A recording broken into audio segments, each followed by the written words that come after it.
A minha turma de faculdade, que ingressou em 1969 e terminou em 1974, foi a última turma a começar e a terminar o curso na Faculdade de Medicina da Praia Vermelha.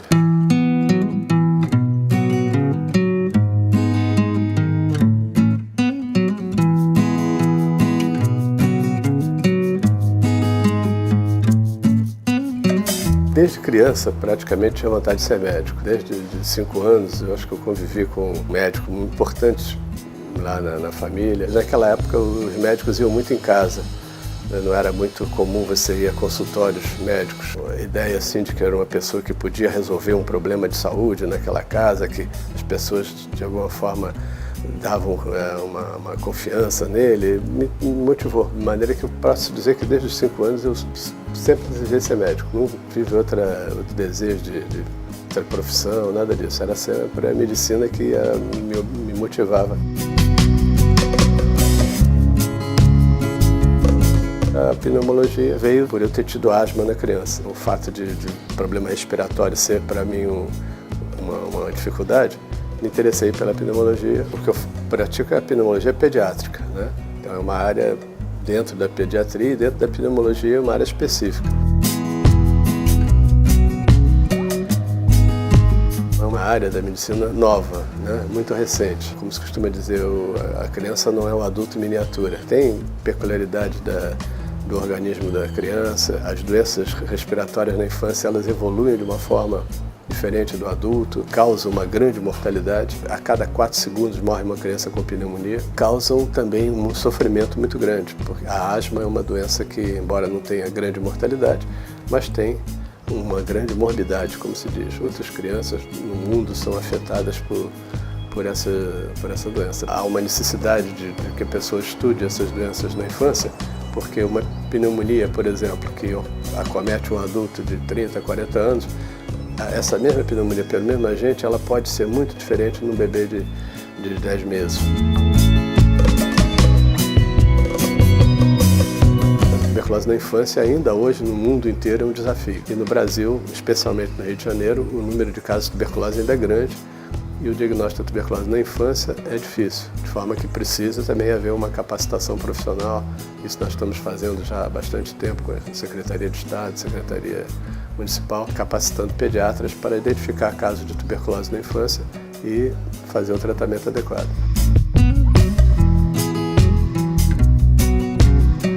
Quando a gente fala criança, a gente está falando em um ser de 0 a quase 18 anos. Uma criança pequena, você tem uma informação muito baseada na mãe, no que a família, quem cuida da criança mais diretamente está te passando, se ela está alegre, se está triste, se é uma criança que está ativa ou não, se ela está apática. Então todos esses aspectos, eles vão te dar um retrato da situação de saúde daquela criança. E as doenças respiratórias das crianças pequenas, elas são muito relacionadas às viroses, de modo que a criança às vezes fica resfriada, tem uma crise, chiado, fica com falta de ar e tal. Até os 3, 4 anos isso é bastante comum. Então você tem que orientar a mãe quais seriam as medidas preventivas com relação a isso, medicamentos que podem ser usados nessa faixa de idade, como usar esses medicamentos. Nem sempre isso é fácil. E nos adolescentes, além dessas questões todas que a gente discutiu, há aspectos relacionados ao próprio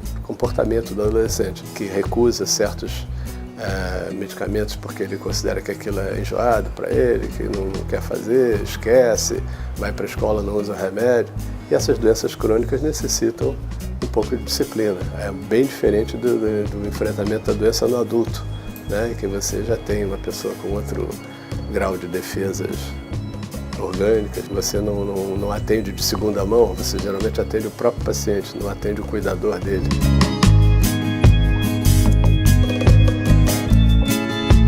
O preconceito racial está sempre presente no Brasil, não é uma coisa agressiva como talvez em alguns lugares a gente veja, mesmo nos Estados Unidos, que ainda existe hoje, na África do Sul, em alguns lugares em que ainda pode-se dizer que existe um apartheid muito nítido. No Brasil isso é muito velado. Há o preconceito que a gente consegue identificar em algumas conversas, em algumas atitudes que eu talvez não veria se fosse um um branco. Na faculdade de medicina, não só pela questão das cotas, como também pela questão de estar hoje com o Enem, se vê bem mais alunos negros do que há 30 anos atrás, por exemplo.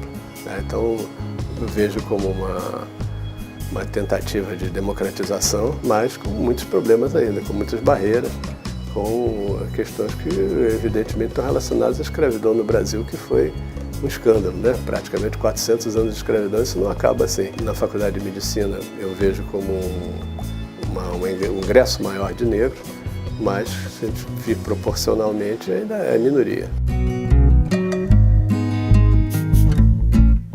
Nós, como estudantes, víamos que era uma repressão tremenda. Não se tinha diretório acadêmico, não se tinha centro acadêmico, tudo isso era proibido. Uma conversa com mais de 3, 4 pessoas já era suspeita, né?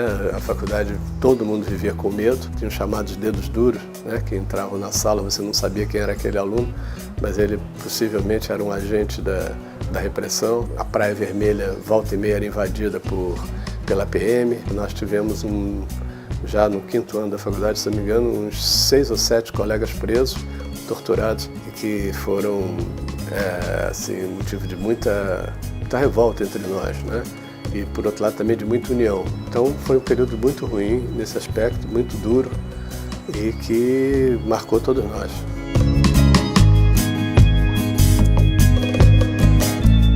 O aprendizado como médico e como professor também, é tentar simplificar a comunicação. Sempre que possível, vejo assim como uma necessidade de você falar claro para a família, de falar simples e claro para os alunos. Tem que evitar aquela comunicação muito fechada, muito técnica, porque isso torna assim, a compreensão difícil para todo mundo. Não é só para os leigos, não, para os colegas, para os alunos, para as famílias. A única coisa que eu sei fazer mais ou menos, estudar, de ler um artigo, orientar dissertações, teses, ser chamado para dar palestras, atender pacientes, quer dizer, então é muita coisa diferente que não traz monotonia. Uma atividade no consultório é uma coisa, a atividade na faculdade é outra, a atividade como editor é outra, em palestras, então isso tudo é muito atraente, é muito bom. E isso faz com que eu acorde com vontade de trabalhar.